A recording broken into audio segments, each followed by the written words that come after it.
విఘ్నేశ్వరుడు బాగా ప్రీతి చెందాలి అంటే కొబ్బరికాయని లోపలికి తీసుకెళ్లే కొట్టాలని నియమం లేదు.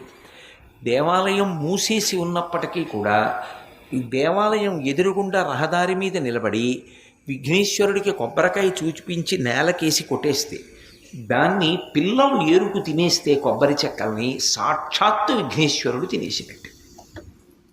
ఇది ఒక్క విఘ్నేశ్వరుడి విషయంలో మాత్రం మినహాయింపు. మిగిలినవి ఎవరివైనా సరే లోపలికి తీసుకెళ్ళి కొట్టాలి. విఘ్నేశ్వరుడికి కూడా లోపలికి తీసుకెళ్ళి కొబ్బరికాయ కొట్టచ్చు. కానీ అంతకన్నా ఎక్కువ ప్రీతి ఆయన ఎప్పుడు చెందుతాడంటే కొబ్బరికాయ కొట్టి ఆ ముక్కలు కానీ రోడ్డు మీద చెల్లాచెదరుగా అయిపోతే పిల్లలు వచ్చి ఆ ముక్కలు ఏరుకు తింటే అది ఒక్క విఘ్నేశ్వరుడికే అన్వయం. రెండు, ఆయన బాగా ప్రీతి చెందాడు అనుకోండి, ఎప్పుడైనా ఎవరో ఒకరిలోకి ప్రవేశించి నాకు కొబ్బరికాయ కొట్టండి అని అడుగుతాడు. కొబ్బరికాయ కొడితే వెంటనే ప్రీతి చెందుతాడు ఆయన. ఎప్పుడైనా ఏదైనా పెద్ద సమస్య వచ్చిందనుకోండి, దానికి విరుగుడు ఏమిటంటే స్వామికి ఒక కొబ్బరికాయ కొట్టడమే.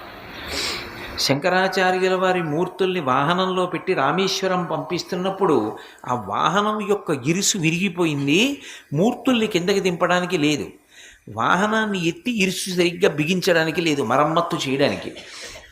ఎలా అని చంద్రశేఖరేంద్ర సరస్వతి మహాస్వామి వారికి కబురు పంపారు.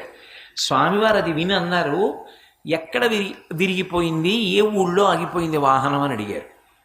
ఈ తిరిగిరుపక్కం అన్న చోట విరిగిపోయింది అన్నారు. ఓ, ఆ ఊళ్ళో విరిగిపోయింది అంటే అక్కడే ఒకప్పుడు పరమశివుడి యొక్క రథం ఇరుసు విరిగిపోయింది. అప్పుడు శివుడి రథానికి విరిగింది. ఇప్పుడు శివుడే శంకరాచార్యుల వారిగా వచ్చాడు.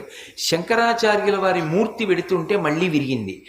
108 కొబ్బరికాయలు నిలబడి కొట్టేయండి, అనుకోకుండా తనంత తాను ఆ ఇరుసు బాగవుతుంది అన్నారు.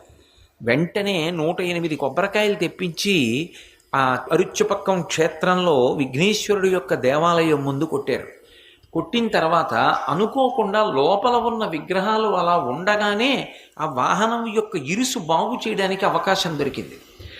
అలా బాగు చేశారు. ఇక ఆగలేదు, వాహనం రామేశ్వరం వెళ్ళిపోయింది. ఒక్క విఘ్నేశ్వరుడి విషయంలో మాత్రం కొబ్బరికాయ కొట్టడానికి అంత ప్రధానమైనటువంటి కారణం ఉంటుంది. అందుకే మీరు విఘ్నేశ్వరుడికి పూజ చేసేటప్పుడు ఏది చేశారు ఏది చెయ్యలేదు అన్నదానితో కాదు, బాగా జ్ఞాపకం పెట్టుకోండి నేను చెప్పే విషయం.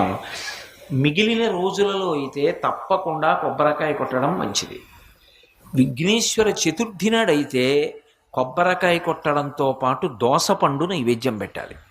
దోసపండు నైవేద్యం పెట్టకుండా విఘ్నేశ్వర చవితి వ్రతకల్పం చేయకూడదు. ఉండ్రాళ్ళు కుడుములు అవి సరే, దానితో పాటు తప్పకుండా దోసపండు నైవేద్యం పెట్టి దోసపండు ముక్క ప్రసాదంగా అందరూ తీసుకోవాలి.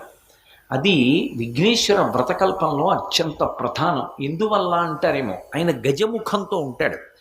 గజముఖంతో ఉన్న కారణం చేత ఉపాధి రీత్యా ఏనుగు లక్షణంగా దోసపండు మహాప్రీతిపాత్రంగా స్వీకరిస్తాడు. అందుకే దోసపండు తప్పకుండా నైవేద్యం పెట్టాలి. రెండు, దోసపండుకు ఒక ప్రసిద్ధి ఉంది. ఎప్పుడైనా సరే ఆయన బ్రహ్మజ్ఞానాన్ని పొందాడు, మోక్షం పొందాలి అని కోరిక ఉంటే దేనితో పోలిక చెప్తారంటే ఒక్క దోసపండుతోటే చెప్తారు. ఇంకా దేనితోటి పోలిక చెప్పరు. సర్వం శ్రీ ఉమామహేశ్వర పరబ్రహ్మార్పణమస్తు.